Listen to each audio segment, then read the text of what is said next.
Tania é de Ourense e aterrou na cidade hai 5 anos coa súa parella para desenvolver a súa traxectoria profesional. Bióloga de formación, traballa como investigadora no hospital máis grande de todos os Estados Unidos.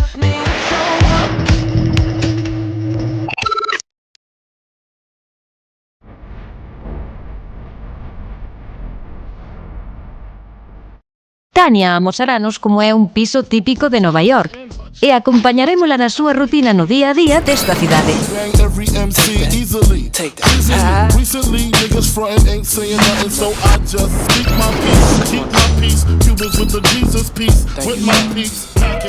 Hola, Tania. Hola, Alba, ¿qué tal?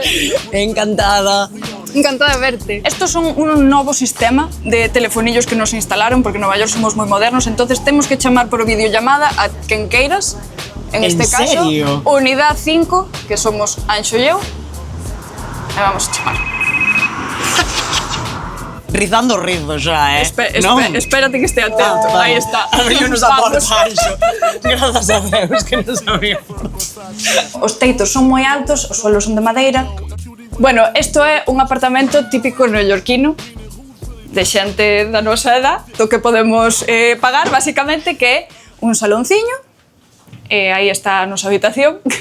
Tédelo moi cuquiño, tédelo moi bonito. Claro, facemos o que podemos. E tedes tamén luz natural, é habitual ter luz natural nun apartamento destas características en Nova York? A ver, dos apartamentos dos nosos compañeros, da xente que conocemos, normalmente non teñen moita luz. Son edificios que están como, ves, se miras pola ventana, xa tes o seguinte edificio aí, esas paredes de ladrillo.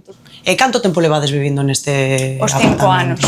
E chegastes e xa conseguistes o apartamento? Sí, tuvemos a facilidade de que o hospital facilítanos a vivenda. É unha vivenda que eles teñen como en propiedade e alquilanlle aos seus traballadores, entonces é moitísimo máis sencillo. Canto estades pagando por este apartamento? Aproximadamente $2.500. $2.500 entre os dous. Sí. Está como medio subvencionado polo hospital. É un precio controlado.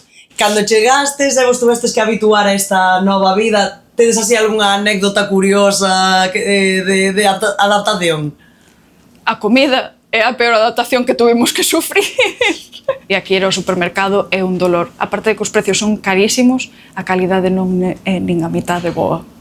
Tedes algunha anécdota de toparvos con algún galego así de sorpresa? Que cando acabamos de chegar, basicamente estropeúsenos como unha máquina de xeo. Entonces veu un señor xa super maior, empezou a arreglar a máquina tal, e de repente escoitounos falar, parou e dixo: "Coño, pero falades galego, eu son de Ferrol, e levo aquí 50 anos traballando", cun acento, bueno, xa daqui, como te podes imaginar, pero bueno, que veu e dixo: "Bueno, eu son de Ferrol". Tal. Claro, unha emoción tamén para ele, estaba super emocionado, sí.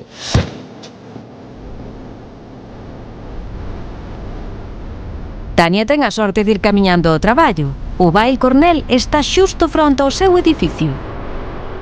Iso sí, non é ela a única galega que anda por ali. Veredes. Pois estamos no Belfer Building. Este é o edificio de investigación onde traballamos Anxo e eu e traballamos na investigación contra o cáncer. O meu traballo concreto é a investigación do cáncer de próstata. En Santiago faise moi boa ciencia, pero a cantidade de recursos que nos encontramos aquí é moitísimo maior. Está todo xunto, os hospitales de Weill Cornell, o Memorial Sloan e a Universidade de Rockefeller, e iso fai que haxa unha comunidade científica moi densa. Os salarios, pois, como todo en investigación, son contidos, pero máis ou menos aquí solemos ganar entre $70.000 ao ano. Aquí todo é moitísimo máis caro. O sea, calquer cousa da vida cotiá, como pagar internet, pagar o teléfono, a comida, todo é moitísimo máis caro. Entonces, non notas como que aforres moito máis, en realidad.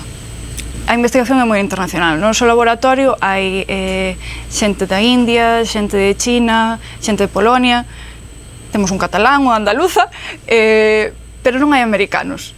É dicir, absorben unha migración europea científica. Captan o talento o talento de diferentes países. Sí. Outro galego máis aquí que temos. Efectivamente. Canto tempo levas ti aquí en Nova York? Pues mira, cheguei aquí en abril de 2023. En abril de 2023, levas bastante menos tempo ca eles, entón, Eles son os non? veteranos xa, sí. Eles son os veteranos, foron os que che guiaron un pouco na túa chegada, Un pouco entón. así, sobre todo, quero dicir, ao final cando vas a un lugar diferente, tamén agradeces ter xente da casa, non? Un pouco. A máis, Tania, curiosamente, somos da mesma cidade. Somos dos de Ourense, pero non nos coñecíamos de antes.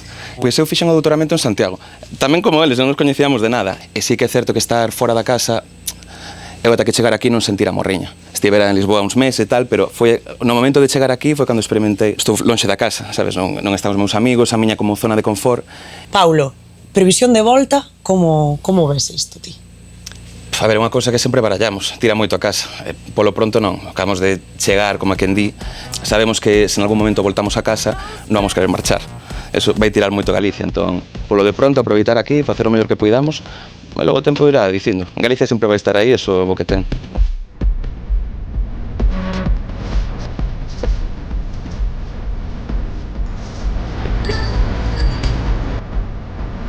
Bueno, Alba, aproveito que estamos aquí para enseñarche o edificio da Cota, que xa sabes que é famoso porque é o edificio onde asasinaron a John Lennon, aí nesa porta. Aí na porta? Sí, pero aparte outra curiosidade deste edificio que a min chama moito a atención é que non calquera pode vivir aquí.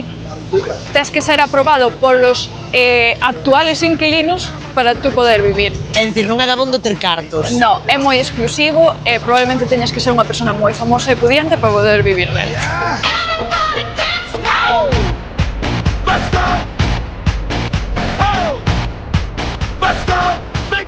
Non todos son grandes edificios aquí. Tania lévanos ao gran pulmón verde da cidade, Central Park. Como de grande é Central Park na cidade? O pulmón da cidade é enorme. Creo que é unha terceira parte da cidade, está cheo de árboles e prácticamente o jardín de cada un dos que vivimos aquí. Vimos normalmente todos os fines de semana porque é o que che digo, a cidade é un caos, é todo edificio, todo hormigón, e ves aquí e é como vir a Galicia un pouquiño. Ai, que bonito. Sí. Aparte de ser un sitio turístico, é un sitio do que de verdade goza a xente de Nova York, como Sí. vemos na ficción. Sí, por supuesto. De feito, se vamos paseando por aquí vas a ver moita xente que está tumbada tomando sol na erva, relaxándose. O sea, os neoyorquinos veñen aquí a descansar.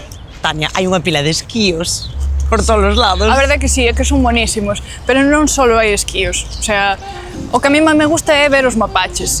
Son moi riquiños. Hai mapaches aquí tamén en Central Park. E escoita isto, ainda máis, hai coyotes. En Central Park hai coyotes. You've never been to heaven, have you?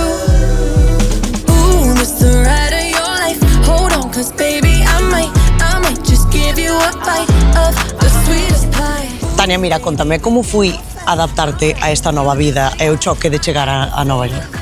Pois a verdad que para nós foi moi gradual, porque como viñamos na pandemia non nos chocamos de frente con esta ciudad bulliciosa chea de xente. E crees que agora, se volveras a Galicia, que te adaptarías de novo á nosa vida, que é un pouco máis?